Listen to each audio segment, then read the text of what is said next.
Oke, untuk materi selanjutnya kita akan membahas tentang kurva permintaannya, ya. Untuk selanjutnya kita akan membahas tentang kurva permintaan. Nah, kurva permintaan ada masih di halaman 16 di bagian bawah itu ya. Hubungan antara barang dan jumlah permintaan barang dapat digambarkan dalam suatu grafik yang disebut dengan kurva permintaan. Ingat kembali hukum permintaan. Apa bunyi hukum permintaan coba? Hukum permintaan.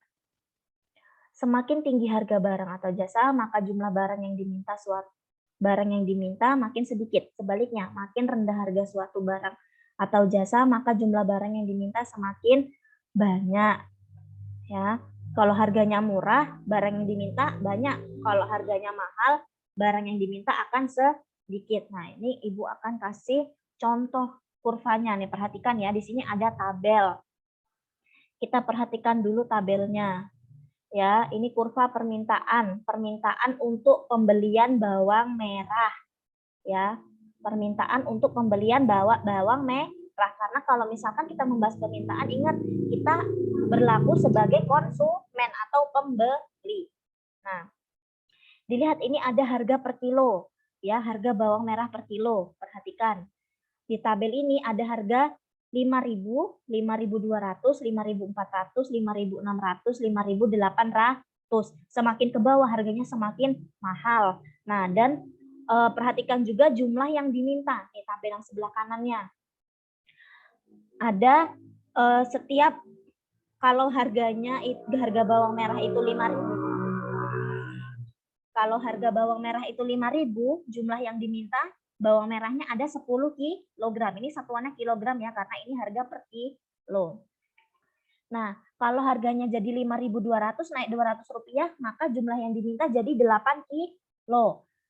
Begitu seterusnya. Semakin naik harganya nih, semakin ke bawah harganya kan semakin mahal. Dilihat jumlah permintaannya. Semakin ke bawah jumlah permintaannya juga semakin sedikit. Nah, kita lihat nih di samping sini ada kurvanya. Ya, ada kurvanya. Kita perhatikan ini ada dua garis. Yang satunya garis ke atas, satunya garis ke samping. Ini kurva, ya, garis kurva. Garis yang ke atas ini kalau ada tanda panahnya berarti panjangnya tidak terhingga ya. Garis yang ke atas itu dituliskan dengan lambang huruf P. Lambang huruf P ini artinya adalah harga barang. Dan ada garis yang ini, garis yang ke kanan. Garis ke kanan ini disimbolkan dengan huruf Q yang artinya adalah jumlah barangnya. Ya, di sini di titik temu garis P dan garis Q ini adalah titik 0. Ya, titik 0. Dan penulisannya yang garis yang atas ini adalah menuliskan harga barangnya, yaitu harga yang ini, ya. Harga barang. Nah, yang dituliskan dekat dengan angka 0 ini harga barangnya adalah harga termurah karena coba dilihat dari harga-harga ini yang paling dekat dengan angka 0 adalah 5.000 yang angkanya paling kecil ya, yang dekat dengan 0 itu yang angkanya paling kecil. Nah, jadi nulisnya adalah yang paling bawah itu harga paling murah ada 5.000 diurutkan 5.200, 5.400, 5.600, 5.800. Nah, untuk ke kanannya itu adalah dituliskan jumlah barangnya. Jumlah barang yang diminta, ini satuannya kilogram ya. Nah, kalau diperhatikan lagi 0. Kenapa di sini 2? Karena angka 2 adalah angka terendah. Angka terendah atau angka terkecil itu nulisnya yang paling dekat dengan angka 0. Jadi semakin ke kanan ini garis Q, maka nilainya semakin besar ya. Kalau misalkan garis P semakin ke atas nilainya yang semakin besar. Jadi kita tulis. Ini ada permintaannya ada 2 kilo, ada 4 kilo, ada 6 kilo, ada 8 kilo, ada 10 kilo. Nah, setelah ini garisnya kita buat, selanjutnya kita tinggal tarik garisnya. Ya. Kita bisa perhatikan, kita tinggal tarik garisnya. Kalau misalkan nih permintaannya 5.000. Permintaannya 5.000 berarti jumlah bawang merah yang diminta berapa? 10 kilo. Ditarik garisnya, cari 10 kilo. Oh, dari sini ditarik garis ke sini ketemunya 10, titiknya di sini. Ditarik garis. Ya, ketemunya di sini. Harga 5.200, permintaannya berapa nih? 8 kilo. Oh, berarti ditariknya ke sini, ke angka 8 nih, diluruskan ya. Begitu pula seterusnya. Ya. Lalu ditarik garis demand. Tarik D ini garis demand atau garis permintaan. Dilihat semakin garisnya ke atas, ya, semakin garisnya ke atas, ketemu sama harga yang paling tinggi. Ya kan? Dia permintaannya semakin sedikit. Terus dilihat nih, yang harganya paling rendah, harganya paling murah yaitu 5.000. Dilihat, ketemunya di sini. Dilihat angkanya, dia permintaannya lebih banyak. Ya, jadi kurva ini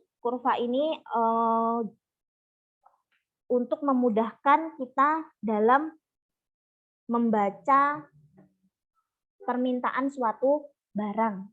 Ya, sampai di sini ada yang bisa ditanya, sudah bisa dipahami? Mudah-mudahan sudah bisa dipahami ya. Kalau belum, kalau misalkan penjelasan Ibu kurang, Ibu mohon maaf, nanti Ibu kasih video lain yang bisa memudahkan kalian untuk memahami kurva ini ya.